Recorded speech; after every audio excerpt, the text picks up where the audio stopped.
그럼 다섯 번째 질문으론 이제 의대 시간표가 어떻게 구성되어 있는지 궁금한데 일반적으로 1학년 학생의 시간표는 어떻게 구성이 되어 있나요? 대부분 다 이제 30학점대를 듣기 때문에 일단 시간표는 되게 빡센 편이고요. 그래서 저 같은 경우는 이제 아침 8시, 그러니까 매일 아침 8시에 수업이 있었고, 이제 어떤 날은 이제 아침 8시에 시작해서 저녁 8시까지 이제 공강 없이 그런 식으로 쭉 들은 적도 있고, 그러면 날은 이제 사실 점심시간이랑 저녁 시간이 없어요. 그래가지고 이제 강의실 이동하러 갈 때 이제 매점 같은 데 들려서 빵 먹고, 근데 그만큼 이제 스케줄이 빡세긴 해요. 근데 어 시간 있을 때는 이제 뭐 밥도 중간에 사 먹고 하는데, 대충 이제 8시에 수업을 듣고 이제 점심은 어떻게 해결하고 이제 3, 4시쯤은 끝나는 것 같아요. 근데 하루 정도는 이제 8시에 시작해서 8시에 끝나는 그런 날이 있었던 것 같아요. 그러면은 주로 수업 사이에 공강 시간이나 이런 여유 시간이 별로 없는 편인가요? 어, 제가 생각했을 때 30분 정도 있는 것 같아요. 근데 그게 이제 강의실 이동도 해야 되니까 그냥 중간에 이제 매점이나 아니면 뭐 샌드위치 같은 거 그런 걸 빨리 사서 먹고 그렇게 이동을 하는 것 같아요. 그래서 점심 때는 이제 주로 그렇게 먹고, 저녁 같은 경우는 이제 3, 4시에 만약에 끝났다 하면 이제 저녁 같은 경우는 이제 레스토랑 가서 먹어도 되고 아니면 자기가 직접 해 먹어도 되고 그런 것 같아요.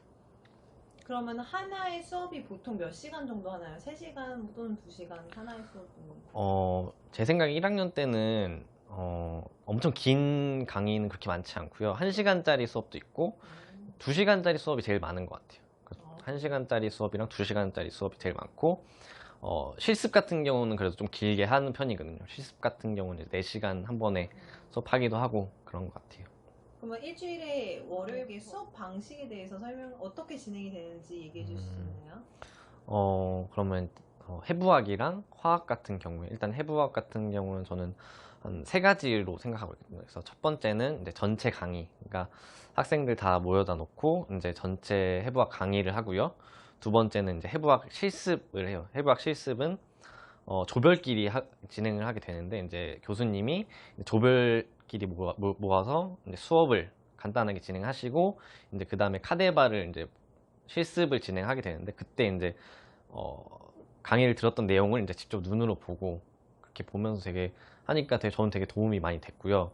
그리고 세 번째는 이제 해부학의 이제 조직학 실습도 있거든요. 조직학 실습도 이제 조별로 해서 이제 실제로 보고 이제 조직 같은 걸 현미경으로 보고 이제 배우는 식으로 그렇게 진행이 돼요. 그리고 어, 화학 같은 경우에는 이제 이것도 이론과 실습으로 나뉘는데, 이제 이론은 이제 수업을 듣고 실습은 이제 실험을 하면서 어, 그 개념을 실험으로 확인하는 그런 것 같아요.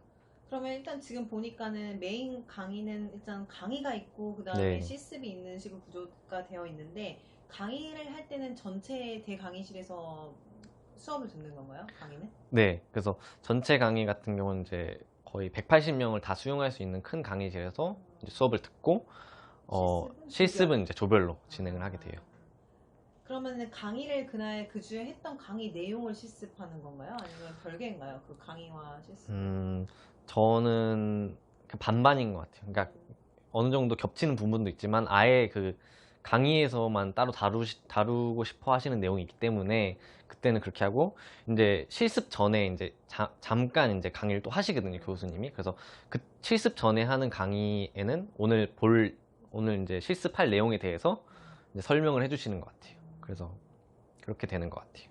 개인적인 질문인데 카데바 보는데 시체가 이제 네. 카데바잖아요. 그 거부감은 없나요? 저도 그렇고 다른 학생들도 크게 거부감은 없었던 것 같아요. 처음부터? 근데 왜냐면 저희가 사실 직접 해부를 하는 게 아니라 이미 해부가 된 카데바여가지고, 뭔가 해부를 직접 하게 되면 더 뭔가 그럴 수 있겠지만 이미 해부가 된 거여서 저희가 생각하는 그런 실제 사람이라고는 약간 생각이 들지 않아서, 그래서 좀 그렇게 힘들진 않았던 것 같아요. 시험 방법에 대해서 설명을 해주셨으면 좋겠어요.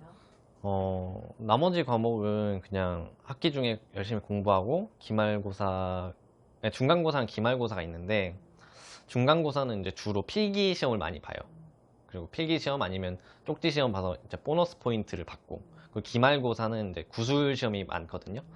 근데 이제 대표적으로 해부학 같은 경우에는 이제 중간고사는 이제 필기 시험을 봐요.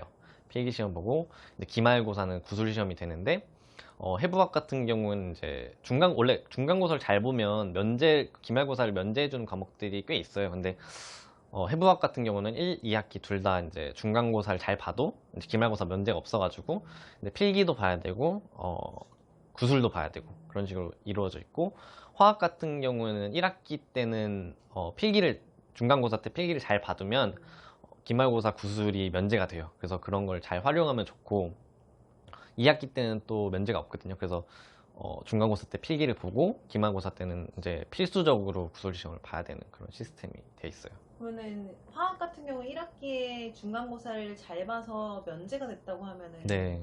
그럼 아예 시험 안 보는 거예요? 아니면 구술 시험만 면제가 됐다는 거예요? 중간고사를 잘 보면, 그러니까 기말고사를 안 봐도 그 학점이 나와요. 학점이 이제 좋은 학점이 나오게 되거든요. 근데 더 좋은 학점을 받고 싶으면 이제 구술을 선택권을 주는 거고, 근데 저 같은 경우는 이제 1학기 때 이제 만점으로 필기 시험을 봐서 이제 만점으로 면제가 돼가지고 이제 볼 필요가 아예 없게 되는 거죠. 그래서 그렇게 되면 이제 시험 기간 이제 관리에 있어서도 이제 다른 과목에 저 같은 경우는 해부학에 더 시간을 썼기 때문에 그런 식으로 되게 전략적으로 잘 활용할 수 있는 것 같아요.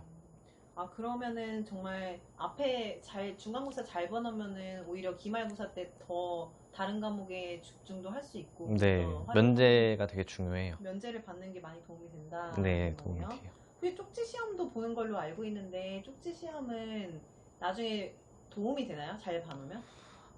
저 같은 경우는 이제 메인 과목 같은 경우에는 쪽지 시험을 보지 않았어요. 그러니까 메인 음, 과목 같은 경우에는 이제 필기 시험, 되게 큰 시험으로 그걸 받고, 그거는 이제 따로 학점을 낼 때 그게 쓰이고요. 약간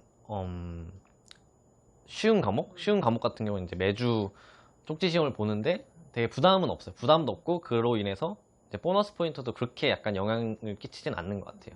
떨어졌을 때 어떤 일이 일어나는지 설명해 주실 수 있나요?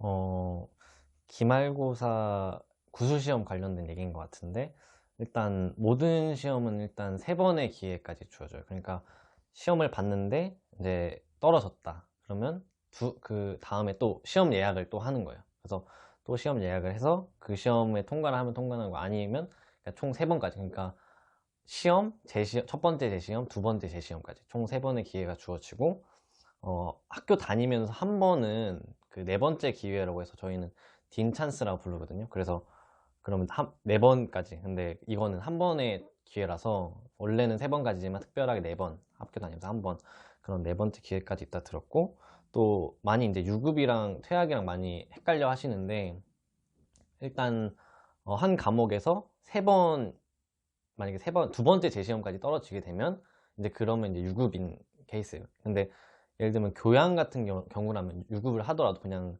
드랍해버리면 되는데, 전공 필수다 그런 경우에는 이제 유급이 되는 거예요. 그래서 어, 유급이 되게 되면 다음 학기나 이제 다다음 학기에 시험을 또 그 과목 때문에 그 과목만 시험을 또 봐야 되는데, 그런 경우에는 한 1년의 시간을 더 써야 되는 거죠. 근데 퇴학 같은 경우는, 그러니까 유급은 유급을 해도 계속 학업을 이어갈 수 있어요. 근데 퇴학 같은 경우에는 예를 들면 자기가 어떤 과목을 세 번 떨어져서 유급을 한다면 다음번에 그 과목을 또 보잖아요. 근데 거기서도 또 세 번을 떨어지게 되면 이제 퇴학이 되는 시스템이에요. 근데 제가 알기로는 퇴학이 되더라도 다시 입학시험을 봐서 들어오면 그 전에 이행했던 거는 다 인정을 받아서, 예를 들면 1학년부터 다시 3학년, 예를 들면 3학년에서 만약 유급을 했다, 아니면 퇴학을 당했다 하면 퇴학을 당하더라도 다시 입학시험을 보면 이제 인정을 받아 다시 3학년부터 시작할 수 있는, 제가 알기로는 그렇게 알고 있어요.